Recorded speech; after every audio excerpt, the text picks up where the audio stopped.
की जगह कि भाव मरण क्या होता है। तो राग द्वेष की उत्पत्ति निरंतर होती रहती है। अपने इस संसार में जो राग, इस भव में जो राग है वो अगले भव में नहीं रहेगा, तो इसे राग भाव मरण कहते हैं। राग दूसरी चीजों पे होता है, खुद पे नहीं होता है। जैसे इन्होंने एक प्रश्न बोला था कि उसने पूछा कि राग स्वयं में करते हैं तो उसमें हमें मतलब किसी दोष नहीं लगता। तो उसमें ऐसा होता है कि स्वयं में राग करने से हम भगवान बन सकते हैं और वही सबसे सच्ची बात है, इसलिए उसमें दोष नहीं लगता। स्वयं से राग नहीं होता, स्वयं में आनंद होता है, राग दूसरों से। राग जब मैं बना आता है तो तब राग होता है। जब हमें ऐसा मतलब जब मैं बनाता है तब राग नहीं होता है। तो हमें दूसरी चीज़ों में राग होता है। हमें अच्छा कुछ लगता है तो हम उस पर राग करने लगते हैं। मेरे सिवा किधर और राग करना राग है, यानी मैं किधर मेरे खुद के अलावा किधर और राग कर रहा हूँ तो वो राग है। अपने परिणामों से हमें कभी कभी इतना अटैचमेंट हो जाता है कि मतलब हम कुछ ऐसा होता है कि कुछ नहीं होता है तो हमें उससे इतने व्याकुल हो जाते हैं कि हम खुद पे ध्यान ही नहीं दे पाते। जो चीज़ हो गई उस पर व्याकुल होकर वैसे कुछ फ़ायदा नहीं है। जैसे मुझे अच्छे मार्क्स नहीं आए तो उसको बार बार सोच के कुछ फ़ायदा नहीं है। इससे बेटर मैं अगले टाइम के लिए और मेहनत करूँ, ज़्यादा अच्छा होगा।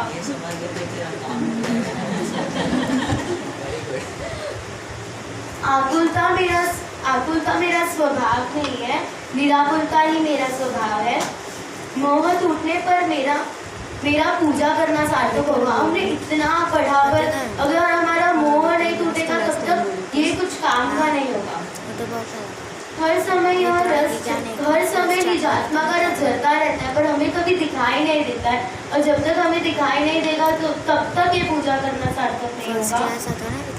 करना नहीं है हमें, इसलिए हम नहीं करते। वैसे तो हर समय बस क्षण भर चाहिए कि हम मोक्ष प्राप्त कर ले, पर हम करना नहीं चाहते। हमें ऐसा लगता है कि मैं ये कर लूँ वो कर लूँ, पर वो सब करते तो उससे पहले हमें हमारा सब कर्म को क्षय करके मतलब वितरागी बनना है। मोह के वश होकर हम इस आनंद का रस नहीं ले पाते। हम इतने वश हो जाते कि बस ये करना है वो करना है, और इसकी वजह से हम इस निजात्मा के रस का आनंद ही नहीं ले पाते हैं।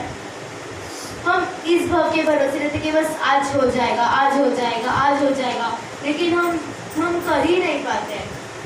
जब तक कषाय नहीं जाती निजात्मा के रस से हम वंचित ही रहते रहेंगे। कषाय बढ़ेगी तो वैसे वैसे आकुलता भी बढ़ती जाएगी। विकल्पों की पूर्ति में धर्म नहीं है, उसके अभाव में धर्म है। हम ये इच्छा करेंगे वो इच्छा करेंगे, पर उसके अगर वो नष्ट होगी तो ही हमें ऐसा रहेगा कि हम धर्म कर रहे हैं। जिसे ऐसा ध्यान में आ जाएगा कि मैं मात्र जानता हूँ वही मोक्ष को प्राप्त कर सकता है, मैं मात्र जानने वाला हूँ देखने वाला हूँ, और क्रोध बस पर्याय है जो आती रहेगी और जाती रहेगी। क्रोध हमारे अधीन है। क्रोध मैं नहीं, क्रोध मेरे में नहीं है और क्रोध मैं नहीं हूँ। दुनिया की कोई ऐसी जगह नहीं है जहाँ हमने जन्म नहीं लिया है, पर फिर भी हमें ऐसा लगता है कि ये देखना है वो देखना है, पर हमें कभी ऐसा विचार नहीं आता है कि हम सिद्ध शिरा जाके मोक्ष को प्राप्त करें। मात्र तत्व जानने लायक है, क्योंकि उसे ही पहचान कर हम मोक्ष को प्राप्त कर सकते हैं। मिथ्या जीव का अगर पुण्य खत्म हो जाता है तो वो चारों गति में घूमता रहता है, नरक में जाएगा निगोद में जाएगा। पर सम्यक दृष्टि जीव का अगर पुण्य खत्म होता है तो वो पंचम गति में जाएगा। तो इससे हमें ये पता चलता है कि सम्यक दर्शन प्राप्त करना कितना इम्पोर्टेंट है, कितना आवश्यक है हमारी लाइफ में आगे बढ़ने के लिए। अब भैया ने रोलर कोस्टर का एग्जाम्पल बताया था कि हम ऊपर पहुँचते हैं, बस तभी उतनी देर जब हम पहुँचते हैं तो बस मात्र वो समय अच्छा रहता है। बस कुछ एक क्षण भर भी नहीं लगता कि हम कब मर जाएंगे और कब हम वापस निगोद में जन्म ले लेंगे। तो हमें ये पता चलता है कि जैन धर्म कितना हमारे लिए दुर्लभ है।